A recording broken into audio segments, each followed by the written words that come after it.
Olá, pessoal, tudo bem com vocês? Que Deus abençoe grandemente sua vida, seus estudos. Nós vamos ver toda a parte que contém legislação com base nos últimos editais do TJ São Paulo para o cargo de escrevente. Teremos toda a parte de direito, vou falar aqui de forma bem breve, porque não é esse o nosso foco aqui, tá? Mas nós teremos toda a parte de legislação na plataforma do Desafiando Concursos por apenas R$ 39,90. É isso mesmo, você vai ter acesso a toda a parte de direito, direito processual penal, direito administrativo por R$ 39,90 e acesso, pessoal, por um ano, beleza? Galera, vamos lá.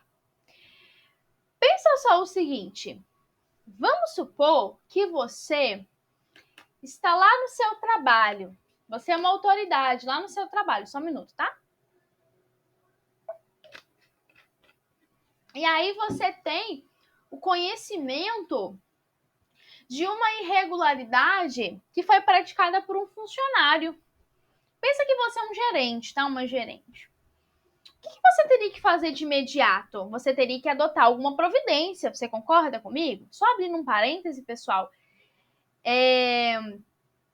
Eu troquei um método de gravação, então eu estou agora por um outro aplicativo, tá? Visto que o Zoom não estava muito atendendo muito mais as nossas expectativas. Por isso que agora, ó, a caneta é um pouquinho mais fina, tá, pessoal? Espero que não venha atrapalhar vocês. Fechou? Então, vamos lá. Você tomou conhecimento. Qual que teria que ser a sua atitude frente a essa irregularidade que você descobriu? Você teria que adotar alguma providência? Então, alguma apuração deveria se iniciar. Não, peraí. O Zé, poxa, o Zé fez isso? O Zé praticou esse ato aqui? Não, alguma providência nós vamos ter que tomar. Ah, o que eu vou fazer? Ah, não, eu vou levar essa situação até o superior X. Ah, não, eu vou. Então, essa essa providência ela tem que ser tomada. Aqui na administração pública não é diferente. A autoridade vai adotar as providências cabíveis, então, obviamente, com qual objetivo? Para fazer a apuração, sem sombra de dúvida, sem prejuízo de medidas urgentes que estejam no interesse da administração. Beleza? Agora, a autoridade ela pode submeter o caso a práticas autocompositivas, principalmente nas situações em que evidencia a ocorrência de conflitos interpessoais, objetivando sempre a melhor solução para resguardar o interesse público. Beleza, pessoal? Bom, agora, a autoridade ela vai realizar uma apuração preliminar de uma natureza investigativa. Ou seja, você vira e fala assim: não, poxa, eu não estou muito convencido de que realmente foi o Zé que praticou aquele ato. Então, a autoria dele não está tão confirmada assim. Eu não tenho tanta certeza assim da autoria do Zé. Então, ali você vai ter uma natureza simplesmente investigativa. Se a autoria ela não está tão bem definida, ou você não tem ali características suficientes da infração. Beleza? Bom, essa apuração preliminar, essa apuração investigativa, ela precisa ser concluída, galera, no prazo de 30 dias, porque você não vai estender, né, para sempre essa investigação. Beleza? Agora, se essa apuração preliminar não se deu no prazo de 30 dias, então você não teve ali concluído o prazo da apuração, a autoridade ela vai ter que encaminhar a quem? Ao chefe de gabinete os relatórios da diligência feita e definir o tempo necessário para o término dos trabalhos. Ou seja, não vai ficar para sempre. Então, não concluiu o prazo da apuração preliminar. A autoridade que deu início vai encaminhar ao chefe de gabinete. O que vai encaminhar? O relatório da diligência e vai definir o tempo para terminar os trabalhos. porque aqui você tem uma natureza investigativa. Agora, concluiu essa apuração preliminar. O que vai acontecer? Concluiu, bonitinho, 30 dias. A autoridade ela vai opinar fundamentadamente, ou seja, a autoridade ela vai... Deixa eu pegar aqui uma folha. Eu não sei, eu gosto de folha, papel, enfim. Não achei aqui. Tá, pegou Fala, gente. Fugiu na minha mente. O relatório. Ele olha e fala, eu acho que eu vou instaurar uma sindicância pro Zé. Eu acho. Ei, no direito você não tem a achar, não. Você precisa fundamentar. Aí a autoridade olha e fala, peraí, então você consegue entender que de uma apuração preliminar de natureza simplesmente investigativa, você pode ter dois caminhos. A autoridade, ela pode fundamentar, ou seja, ela vai expor os fatos e motivos pelo arquivamento dessa apuração. Não, olha, vamos arquivar porque, olha, não teve ali definição de autoria, gente. Ficou comprovado que não foi o Zé. Ou ficou comprovado que não teve, não houve, não existiu uma infração. Beleza. O que vai acontecer? Pede para arquivar. Ou, não, realmente, de fato, ficou comprovada a autoria, ficou comprovado ali, tivemos, né, todas as características suficientes para entender que houve, de fato, uma infração, a prática de uma infração. Então, nós vamos pedir para instaurar uma sindicância, um processo administrativo. A sindicância, ela vem antes do processo administrativo. A sindicância, ali, vamos pensar de uma forma mais simples, é quando você não tem todos os fatos suficientemente comprovados. Agora, o processo administrativo é quando você tem de fato, não, peraí, eu sei que o fulano, ciclano teve culpa. Não, isso aqui foi... Então, quando você tem um processo administrativo de fato, você tem ele ali já quando todos os elementos ficaram configurados. Então, você tem a autoria, você tem o fato, você tem ali o Zezinho praticou, o Zezinho fez. Então, ali você já tem uma base. E o processo administrativo, galera, ele é bem parecido com o processo judicial. A única diferença entre eles é que o processo administrativo você tem uma celeridade maior, então você tem ali um tempo maior para o término dele, e a diferença é o início. Quando você fala de um processo administrativo, ele pode se dar início tanto de ofício da própria administração ou por provocação de terceiros. E no processo judicial, não. No processo judicial, ele só se inicia por meio de provocação de terceiros. Beleza? Agora, de fato, a autoridade determinou a sindicância, a instauração da sindicância ou determinou a instauração do processo administrativo. Ok. Ou no seu curso, houve conveniência para a instrução para o serviço? O chefe de gabinete, por despacho fundamentado, ele pode pedir o afastamento do servidor. Então, poxa, de fato, Zezinho fez isso, isso e isso. Vai ser instaurado uma sindicância, um processo administrativo. Vamos pedir o afastamento preventivo dele. Quando? Quando o recomendar a moralidade administrativa ou a apuração do fato. Então, poxa, vamos apurar o fato aqui, vamos precisar afastar o Zezinho. Quanto tempo de afastamento? 180 dias. Pode ser prorrogável? Pode, por uma única vez, por igual período. Agora, pode também tomar a providência de designar o servidor acusado para o exercício de uma atividade exclusivamente burocrática até a decisão final do procedimento. Pode também recolher a carteira funcional dele, distintivo, armas e algemas, quando você estiver falando, então, desse servidor, desse tipo específico, ou proibir o porte de arma, beleza? Pode também tomar a providência do comparecimento dele obrigatório em periodicidade, ou seja, com determinada frequência a ser estabelecida para poder tomar ciência dos atos do procedimento, beleza? Lembrando que quando você fala de uma sindicância, quando você fala de um processo administrativo disciplinar, galera, você fala em a obediência dos princípios do contraditório e ampla defesa, principalmente quando você fala de processo administrativo. Então, se foi falado assim, Zezinho praticou A, o Zezinho pode juntar as suas provas e falar, não, eu não pratiquei A. O Zezinho pode muito bem, pode ser falado contra ele que ele fez isso, isso e isso, ele pode contradizer e falar que ele não fez. Beleza? Agora, a autoridade que determinou a instauração tanto da sindicância ou do processo administrativo, ou aquela autoridade que presidir, ou seja, que conduzir, pode representar o chefe de gabinete para propor uma aplicação de medida prevista nesse artigo aqui que nós lemos, bem como também a secessão ou alteração.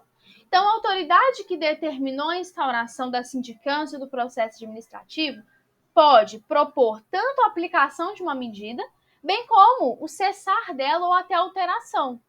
Então, por exemplo, você teve ali o recolhimento da carteira funcional, distintivo e arma. Aí aquela autoridade pode querer alterar e falar, poxa, a gente também tem que pedir a proibição do porte de arma dele. É um exemplo, tá? Agora, o chefe de gabinete, ele pode a qualquer momento, por um despacho fundamentado, fazer cessar ou alterar a medida prevista no artigo. Ou seja, o chefe de gabinete, ele pode, em um despacho fundamentado, falar, não precisa pedir, um exemplo aqui, vamos supor, não precisa determinar o afastamento preventivo dele. Não tem essa necessidade. Ou, por exemplo, a autoridade pediu a prorrogação do afastamento preventivo. Aí vem o chefe de gabinete. Não precisa prorrogar por mais 180 dias essa medida. Beleza?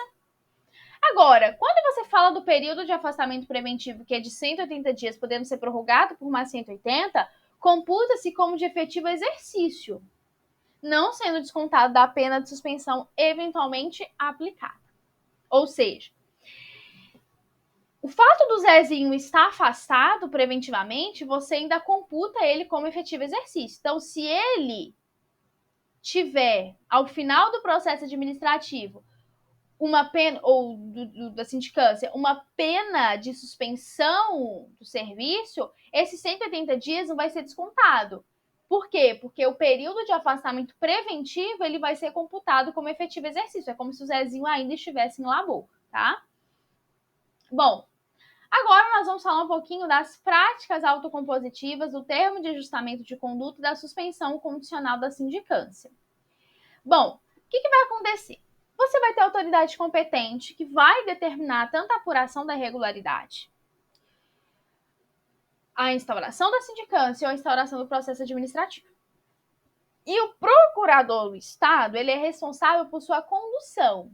Ou seja, então eles ficam autorizados, mediante despacho fundamentado, a propor práticas autocompositivas e a celebração de termos de ajustamento de conduta, bem como a suspensão condicional da sindicância nos termos desta lei. Beleza?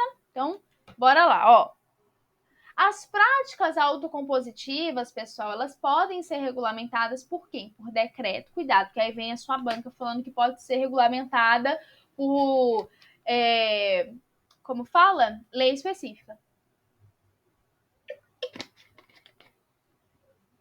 E aí, essa autocomposição, você vai ter ali, tratando dela, o princípio da voluntariedade, da corresponsabilidade, da reparação do dano, da confidencialidade, informalidade, consensualidade e celeridade. Então, a prática autocompositiva vai ser mais assim, mais celere, mais rápido, ok? Pronto. Essas sessões das práticas autocompositivas, elas são conduzidas com qual finalidade? Por um facilitador de justiça, restaurativa ou devidamente mediador devidamente capacitado e realizadas em ambientes adequados que resguardem a privacidade dos participantes e a confidencialidade de suas manifestações. Então aqui eu falei objetivo, não, perdão, que não é objetivo. Aqui é mais a questão de praxe. É aquilo, é como serão conduzidas. É igual uma mediação, né? Agora, a participação do funcionário não é obrigatória. Cuidado com isso. É voluntária. Se o funcionário se recusar, eventualmente, essa recusa dele não pode ser considerada em seu desfavor. E ele recusou, então agora ele vai sofrer consequência. Negativo, tá? Agora, o que são práticas autocompositivas? Mediação, conciliação e os processos circulares e outras técnicas de justiça restaurativa. Então, ali você vai, vamos pensar assim, como que eu posso dizer? Evitar outros, não vou falar transtornos, mas se você fala de uma mediação, de uma conciliação, é muito mais rápido que um processo, beleza? Agora, para que uma prática autocompositiva, então para que uma mediação, uma conciliação ou outras técnicas venham ser aplicadas, é necessário então que as partes elas venham reconhecer os fatos essenciais, sem que isso venha implicar uma admissão de culpa em eventual sindicância ou processo administrativo. Então, eles vão ali reconhecer os fatos sem que isso venha prejudicar, né? Venha ter uma admissão de culpa se tiver uma sindicância ou um processo administrativo. Agora, o que for resolvido dentro de uma prática autocompositiva, então nas sessões restaurativas que vai ser feita em local, né, sigiloso assim, né, um local aqui apropriado, enfim. Esse sistema, essas sessões, o que acontece lá dentro é sigiloso. Então, nas práticas autocompositivas, o que é feito lá dentro não pode ser utilizado como prova em um possível processo administrativo ou um processo judicial. Então, por exemplo, se houver um processo judicial, porque lá na sessão restaurativa o funcionário falou isso. Não, o que acontece lá dentro é lá dentro. É sigiloso, beleza? Não vai ser usado contra ele.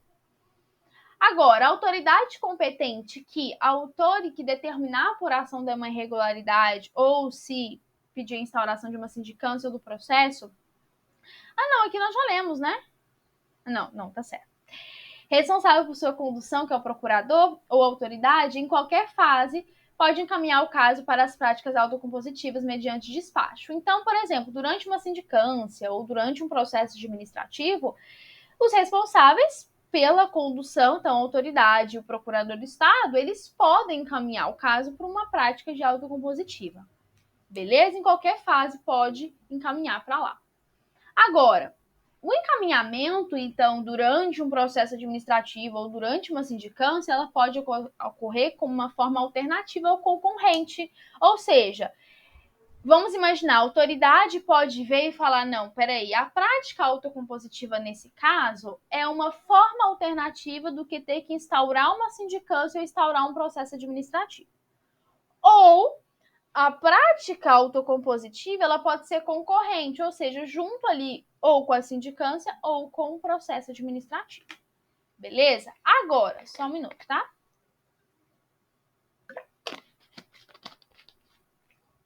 Se o encaminhamento pela autoridade e o procurador, a prática autocompositiva se der como uma forma alternativa, ou seja, vamos usar então a prática autocompositiva como uma forma alternativa. O despacho fundamentado vai se suspender o prazo prescricional. Ou seja, porque quando você tem, exemplo, quando você tem o processo administrativo ou a sindicância, você tem um prazo prescricional. Então, você tem ali o prazo para poder investigar, o prazo suspenso. Por quê? Porque você está tendo ali, por exemplo, vamos supor, 2 anos de prazo prescricional. Um exemplo, tá? Se aquele ilícito ele não foi investigado em 2 anos, acabou, prescreveu. Só que durante esse tempo, se você tem um processo administrativo, uma sindicância, você tem algo ocorrendo ali, esse prazo fica suspenso, porque senão vai correr. Então vamos supor que a investigação dure 6 meses. Aí vai ficar correndo 6 meses? Não, vai ficar interrompido. Beleza? Só que aí, se for encaminhada uma prática autocompositiva, você tem a suspensão desse prazo também. Beleza? Vamos lá. 267. O acordo celebrado, o que for celebrado lá na sessão autocompositiva, o que vai acontecer? Vai ser homologado pela autoridade administrativa, vai ser ali, né, confirmado. Competente para poder determinar a instauração da sindicância ou pelo procurador do Estado responsável pela condução. Agora, o cumprimento do acordo beleza? Na seção autocompositiva, extingue a punibilidade nos casos em que a conduta não gerou prejuízo ao erário ou foi reparado. Então, a conduta do funcionário não gerou prejuízo à administração ou o prejuízo já foi reparado, beleza? Então, o cumprimento do acordo extingue a punibilidade. Então, vamos supor que o que o Zezinho fez, o dano dele, ele reparou. Beleza, extinguiu. Porque ele já reparou o dano. Ou forem cabíveis, em tese, as penas de repreensão, suspensão e multa, que são menores. Beleza? Nos casos em que o cumprimento do acordo não enseja a extinção de punibilidade, então, por exemplo, vamos supor que o acordo foi feito, só que não houve a extinção da punibilidade. Então, o acordo ele deverá ser considerado pela autoridade para a mitigação da sanção, objetivando sempre a melhor solução para o serviço público, beleza? Agora, a extinção de punibilidade nos casos em que houve a reparação ou que outras penas, repressão, suspensão e multa, podem ser aplicadas, será declarada por quem? A extinção de punibilidade? Pelo chefe de gabinete, beleza? Agora, o termo de ajustamento de conduta já é um outro instrumento, além da prática autocompositiva, no qual o funcionário ele vai assumir a sua responsabilidade pela irregularidade que deu causa e ele vai se comprometer a ajustar a sua conduta, bem como observar os deveres e proibições, beleza? O termo de ajustamento de conduta ele pode ser adotado, ok, nos casos de extravio ou de dano ao bem público, que não tenham decorrido de uma conduta dolosa praticada pelo funcionário, e terá como requisito obrigatório integrar o ressarcimento do prejuízo. Então, para que haja o termo de ajustamento de conduta, você tem que ter ali, no caso aqui, a pessoa ela vai assumir a sua responsabilidade, o que ocorreu, beleza? Agora, que não tenha decorrido de uma conduta dolosa, beleza? E tem como requisito integrar o ressarcimento do quê? Do prejuízo. Fechou? A celebração do termo de ajustamento de conduta pode ser proposta pela autoridade competente para poder instaurar a apuração preliminar quando atendidos os requisitos. Então, vamos ver quais são os requisitos aqui. Não ter agido com dolo, essa foi boa, com dolo ou má fé, ou seja, não pode ter agido de má fé ou dolo, por quê? Eu falei certo, né? Chegou de falar errado. Olha aqui o parágrafo único. Ele não pode ter agido, a conduta dele não pode ter sido com dolo. Ele não pode ter agido de má fé. Beleza? Para você ter esse termo de ajustamento de conduta. Ter mais de 5 anos de efetivo exercício no cargo ou na função. Então, aqui, para que venha a ser aplicado o termo de ajustamento de conduta, qual o outro requisito, então? 5 anos, ter mais de 5 anos.